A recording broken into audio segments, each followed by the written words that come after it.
भैया मेरे साथ जो है ये भी कुछ कहना चाहते हैं ओपीएस को लेकर, क्या कुछ कहेंगे बच्चन सरकार को? हम कहना चाहेंगे कि बोर्डों, निगमों, स्वायत्तशासी संस्थाओं, विश्वविद्यालयों को ये सरकार कमजोर समझने की भूल ना करे और इनको ऐसे बिखरे हुए समझने की भूल ना करे। आज ये जो यहाँ पे धरना हुआ है ना, यहाँ पे लगभग 5000 लोग एकत्रित हुए हैं और लाखों की संख्या में इससे प्रभावित हो रहे हैं लोग। तो हमको कमजोर और बिखरे हुए समझने की भूल ना करें, क्योंकि ये संयुक्त मंच जो आज लगा है ना, इस संयुक्त मंच का अर्थ यही है कि हम एक हैं और एकता ही हमारी ताकत है और एकता के साथ ही लड़ेंगे इसको। 11 तारीख को हमने काली पट्टी बांध के भी विरोध प्रदर्शन किया था, आज ये विशाल धरना यहाँ पे किया गया है और इस आंदोलन को और भी तेज किया जाएगा। यदि ये ओपीएस का ये आदेश जो 9 अक्टूबर वाला आदेश है इसको वापस नहीं किया गया तो ये आंदोलन और भी तेज किया जाएगा। सरकार हमको ऐसे कमजोर और छोटा समझने की भूल ना करे, यही कहना चाहेंगे। चंद्र प्रकाश धाकड़।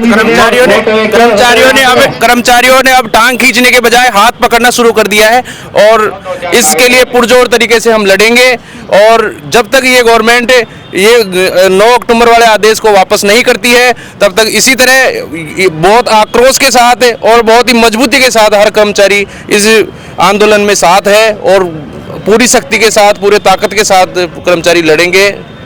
है ना, शॉर्ट स्वीट में जरा सा बता दीजिए। आती जो सरकार ने 9 तारीख को जो आदेश निकाले इस तरीके के कि जो ओपीएस पेंशन है उसको बंद करके उसमें संशोधन कर रहे हैं कि जो घाटे के बोर्ड निगम से उसको दे नहीं दे, तो इस तरह की जो सरकार की जो रवैया है वो पूर्ण रूप से गलत है। उस सरकार इस तरह के आदेश को वापस ले और हमें जो ओपीएस है जो हमारा हक बनता है उस पेंशन को लागू करे और अगर सरकार ऐसी नीति नहीं दोहराती है, गलत नीति अपनाती है तो हम उसका पुरजोर विरोध करेंगे और अंतिम चरण तक जहाँ तक हमको लड़ना है वहाँ तक लड़ेंगे हम। हमें अंतिम चरण अगर हड़ताल या इससे भी कोई भयानक स्थिति आ गई हम उसका सामना करने के लिए तैयार हैं और सरकार से हम अपना हक छीन के लेना चाहते हैं। चलिए, बहुत शुक्रिया। हाँ भैया बताइए। हाँ, मैं जे स्पेशल एम्प्लॉय यूनियन अटक से अध्यक्ष हूँ और हमने आज ये धरना देकर सरकार को चेताने की पुरजोर कोशिश की है और हो सकता है मेरा मानना है कि जिस तरह से हजारों कर्मचारी यहाँ पे आए हैं सभी निगम बोर्ड और संस्थानों से, तो उनको देखते हुए सरकार हो सकता है आज ही जाग जाएगी और अगर नहीं जाग पाएगी और 9 अक्टूबर के आदेश को वापस लेगी तो हम आंदोलन को और तेज करेंगे और हम सड़कों पे उतरेंगे। हम हो सकता है हड़ताल तक भी पहुंच जाए, सरकार को हम जगा कर रहेंगे और इस 9 अक्टूबर वाले निर्दयी आदेश को वापस लेने के लिए मजबूर करेंगे और हम सब एक हो चुके हैं और सरकार की नीतियों की जो जिस तरीके से पूंजीवादी नीतियों को लेके उन्होंने हमारी ओपीएस को छेड़छाड़ की है उसको कतई हम बर्दाश्त नहीं करेंगे और सरकार को हम बता देना चाहते हैं कि भाई हम है ना जो आपकी नीतियों से काम करते हैं, हमारे ऊपर घाटे नफ़े का कोई चार्ज लगाना गलत है।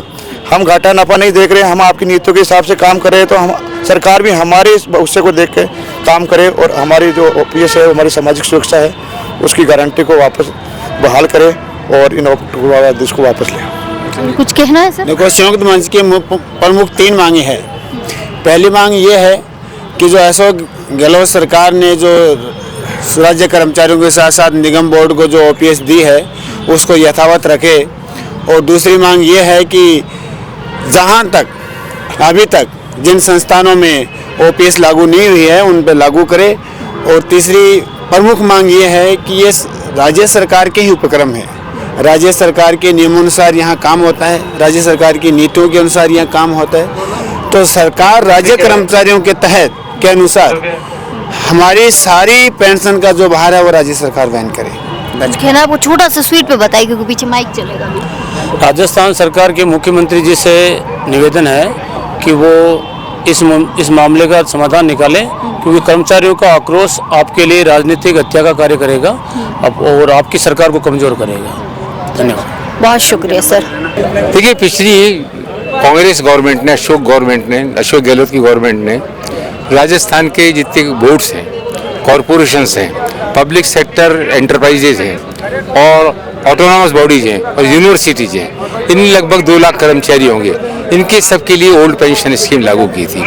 ओल्ड पेंशन स्कीम का मतलब ये है कि रिटायरमेंट के वक्त में उसको जितना वेतन मिल रहा होता है उसका आधा वेतन उनको रिटायरमेंट पर मिलेगा। ये बहुत प्रोग्रेसिव स्कीम थी क्योंकि आधा वेतन मिलने के अंदर किसी भी रिटायर्ड कर्मचारी को अपने परिवार के किसी भी सदस्य पर बिना निर्भर रहे ये बड़ी अपनी ईमानदारी के साथ में और अपने सम्मानजनक जीवन जी सकता है। इसका पूरा वेलकम ओवर हिंदुस्तान के अंदर। अब ये गवर्नमेंट आई है बीजेपी की, तो ये बिल्कुल अभी 2.5 साल ही हुए हैं इस गवर्नमेंट को। इस 2.5 साल के अंदर इस गवर्नमेंट ने 9 अक्टूबर को एक आदेश निकाल दिया, और आदेश निकाल कर ही जो मैंने आपको संस्थान गिनाए जितने ऑर्गेनाइजेशंस, उनके सबको हेड्स को ये कहा है आप रिव्यू कर लो, अगर आपकी स्थिति ठीक नहीं है तो आप इसको बंद कर दो। ये सीधा सीधा डायरेक्ट करके इशारा कर दिया उनको, भाई तुमको इसको बंद करना है। तो वो तो जितने सारे गवर्नमेंट ऑफिसर्स लगे हुए हैं इन ऑर्गेनाइजेशंस के अंदर, वो तो 1 सेकंड में तो इसकी पालना करके बंद कर देंगे। तो इसका मतलब हो कि बंद हो जाने का मतलब ये है कि सारी इनमें ओल्ड पेंशन स्कीम बंद हो जाएगी। अब 2-3 बातें बड़ी इंपॉर्टेंट है जो नोट करने लायक है, वो ये है कि अशोक गहलोत सरकार ने 2023 में तो हम लोगों के लिए लागू की थी, 2022 में खुद स्टेट गवर्नमेंट एम्प्लॉयज के लिए लागू की थी। अभी बंद करने का फैसला केवल हम लोगों के लिए है, स्टेट गवर्नमेंट एम्प्लॉयज के लिए भी बंद करने का फैसला नहीं है। वो तो ये हमारे साथ डिस्क्रिमिनेशन हो गया है, हमको माने उनको एक ही, हम भी तो पब्लिक सेक्टर्स के लोग हैं, हमारे क्यों बंद कर रहे हैं आप। और फिर ये सरकार की पॉलिसी के तौर पर देखें तो उस गवर्नमेंट ने इसको लागू किया था प्रोग्रेसिव थिंकिंग की बेसिस पे किया था। इस गवर्नमेंट की बिल्कुल ये रिट्रोग्रेड पॉलिसीज पे चलने वाली रिग्रेसिव पॉलिसी जो है इसके उसके तहत ये कर रहा है। इस अन्याय के खिलाफ ये सारे ऑर्गेनाइजेशंस के लगभग 2 लाख कर्मचारी हैं, ये मैदान के अंदर लड़ रहे हैं। आक्रोश के अंदर 11 नवंबर को अभी 2025 को पूरे राजस्थान के अंदर अपने अपने ऑर्गेनाइजेशन के अंदर संस्थानों में काली पट्टी बांध करके उन्होंने अपना इसको विरोध किया है। और आज पूरे राजस्थान इस तरह का एक धरना, कल 4000 लोग इस धरने के अंदर यहाँ पर आए हैं अलग अलग जगह से। हम कह रहे हैं सरकार को आप अपने आदेश को वापस लो, OPS को लागू करो। अगर सरकार नहीं मानेगी तो आंदोलन और आगे बढ़ेगा, लड़ाई आगे बढ़ेगी, और हो सकता है धीरे धीरे करके लड़ाई अगर जीत पे रहेगी सरकार तो सारे इंस्टीट्यूशंस में एक दिन पूरी हड़ताल भी हो सकती है। इस तरह का हम लोगों का डिटर्मिनेशन इस आंदोलन को आगे ले जाने। मेरा एक सवाल है आपसे, अगर सरकार अपना आदेश वापस नहीं लेती है तो गवर्नमेंट और प्राइवेट कर्मचारी में फर्क क्या हुआ? क्यों जाएगा कोई गवर्नमेंट सेक्टर में? प्राइवेट कमा के खाएगा आप ठीक कह रहे हैं। पहली बात तो प्राइवेट सेक्टर वाला आता कौन है गवर्नमेंट की तरफ? स्थिति तो ये हो रही है, अभी मैंने अखबारों के अंदर पढ़ा था, गवर्नमेंट ये भी सोच रही है कि गवर्नमेंट सेक्टर से जो अच्छे प्रतिभावान लोग हैं वो सब प्राइवेट सेक्टर की तरफ जा रहे हैं, जिनको बहुत अच्छी हाई सैलरी मिलती है, हाई लेवल के लोग बाग, तो उनको रोकने के भी सरकार तो OPS को लागू रखना पड़ेगा, वरना वो सारी की सारी पलायन हो रहा है, सारी की सारी हमारी बौद्धिक जो है वो है।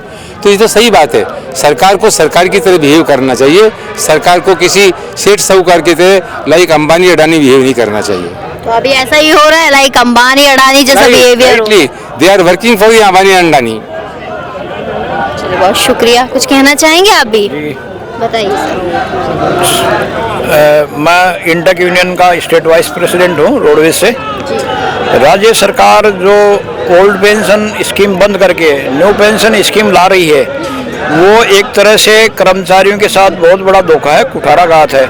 60 साल सेवा करने के बाद में जब कर्मचारी घर पर जाता है और उसको पेंशन नहीं मिलती है, तो वो आजकल का ज़माना सामाजिक जो तौर पे एक बच्चा होता है, और बच्चा यदि खुद ही सक्षम नहीं है तो अपने माँ बाप को वो कैसे जो है अपने उसके दायित्व उठाएगा, क्या खाएगा और माँ बाप को क्या खिलाएगा। सबसे बड़ी सामाजिक सुरक्षा की गारंटी पेंशन होती है, और यदि पेंशन है तो बेटी है, पोती है, जो भी है वो आती है तो उसको भी 500 रुपये। अपना परिवार तो पाल ही सकता है, परिवार तो पाल नहीं सकता, और वो बीड़ी पीने वाला बीड़ी भी बंडल के पैसे भी बेटे से मांगेगा तो मांगने पड़ जाएंगे उसको। और वो बेटा है ना, फिर कोई बात नहीं बोली, वो बेटा है ना, वो फिर वो ऐसा वैसा करेगा भी नहीं। तो हालत ऐसी दयनीय हो जाती है। तो ये बुजुर्गों के साथ रिटायरमेंट कर्मचारियों में बहुत बड़ा धोखा है। अब वो जो भारत में अभी वर्तमान में सरकारें चल रही है, ये पूंजीवादी सरकारें हैं, ये सरकारों को भी एक तरह से पूंजीवाद की तरफ से चला रहे हैं। बड़े बड़े सेठों, धन्ना सेठों, अडानी अंबानी के लिए सरकार काम कर रही है। पिछली भी सरकारें जो है। दूसरी विडंबना की बात यह है कि जो सांसद और विधायक है, जो सरकार चलाते हैं, जनप्रतिनिधि है, वो अपनी पेंशन OPS क्यों दे रहे हैं? और 5 उन्हें भी तो आगे के साल चलाने हैं ना। नहीं, उसमें एक बहुत बड़ी और है, वो 5 साल उनका कार्यकाल 5 ही साल का होता है। 5 साल में हमारा तो 60 साल की उम्र तक होता है उनका मात्र 5 साल में वो एक पेंशन ले लेंगे। 5 साल में पेंशन चाहिए उन्हें जिंदगी भर तक। जैसे हमारे अगर MLA बन गए तो 5 बार उसकी पेंशन होगी। अब आपको उदाहरण के लिए बताऊं, हमारे दाता रामगढ़ विधायक नारायण सिंह जी चौधरी 7 बार के विधायक रहे हैं, तो उनकी 7 पेंशन चालू है, यानी 35 वर्ष वो विधायक रहे 5-5 साल में, तो उनको क्या होता है, जो पहली पेंशन होती है ना वो तो विथ डीए मिलती है, आगे वाली पेंशन में सिर्फ डीए नहीं मिलता, बाकी पेंशन वही कंटिन्यू मिलती है।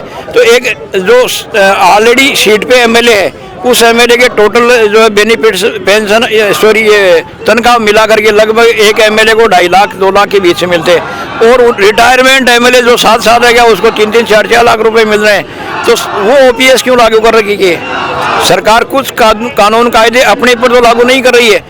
जैसे इनके पेंशन वेतन बढ़ते लोकसभा या विधानसभा में बढ़ते हैं तो वो ध्वनिमत से पारित करवा लेते हैं, और वैसे कोई विधेयक होता है सरकार के पक्ष में होता है तो विपक्ष उसकी आलोचना करता है, विपक्ष उसके खिलाफ में मतदान करता है, हो हल्ला होता है, आपस में टांग खिंचाई करते हैं, और उनके पैसे बढ़ाने का जहाँ सवाल आता है तो एक हो जाते हैं, ध्वनिमत से पास कर लेते हैं। दूसरी बात, राजस्थान में समझो ये छोटे जो कर्मचारी है, सरकारी कर्मचारी 3 संतान वाला सरकारी नौकरी नहीं लग सकता, 3 संतान वाला ये सरकारी नौकरी नहीं लग सकता, और 9 संतान वाला एमएलए बन जाता है, वो आप पे लागू नहीं करते हैं। ये नीचे छोटे कर्मचारी पे क्यों? फिर सरपंच का चुनाव, म्यूनसिपैलिटी वार्ड का चुनाव 3 संतान वाला नहीं लड़ सकता, तो वो आप पे क्यों कानून लागू क्यों नहीं करते? तो ये बहुत दुराव की स्थिति है जो जनप्रतिनिधि या जनता के साथ बड़ा जो है ये छलावा कर रहे हैं, जनता के साथ बहुत बड़ा विश्वासघात कर रहे हैं। साथ ही ये जो भारतीय जनता पार्टी की जो सरकारें हैं, विशेषकर जो देश में धर्म के नाम पर जो शासन करना चाह रही है, तो धर्म शब्द एक पंगु शब्द है। धर्म मारवाड़ी में क्या होता है, धर्म पांगड़ो है, धर्म के नाम पर कोई नहीं पंगु बना सको। तो जो धर्म के नाम पे सरकारें आ रही है वो आम जनता की तरफ कोई ध्यान नहीं देगी, और अपनी जनता ज़्यादा धर्म भीरू है। आप एक गाड़ी के ऊपर लाल जो है लुगड़ी रख दो और 1 महीने बाद में वहाँ 20 लुगड़ी औरतें उड़ा जाएंगी, क्योंकि औरतें धर्म भीरू होती है। तो ये जो सरकारें हैं वर्तमान में ये सिर्फ और सिर्फ धर्म के नाम पर जो है शासन करके दूसरी जो है नीचे के तबके के लोगों का शोषण कर रही है। इसलिए हम सारे मिलकर के ओपीएस का विरोध जो पक्ष में कर रहे हैं, नई न्यू पेंशन का विरोध कर रहे हैं। 60 साल के बाद में सामाजिक सुरक्षा की गारंटी है, उसमें ओपीएस की गारंटी है। इसलिए हम सरकार से मांग करते हैं कि ओपीएस जारी रखे, क्योंकि अशोक गहलोत ने ओपीएस जारी रखी लागू किए तो कुछ सोच समझ के की होगी। इसलिए हम मांग यही रखते हैं कि ओपीएस ही जारी रहे। चलिए, बहुत शुक्रिया।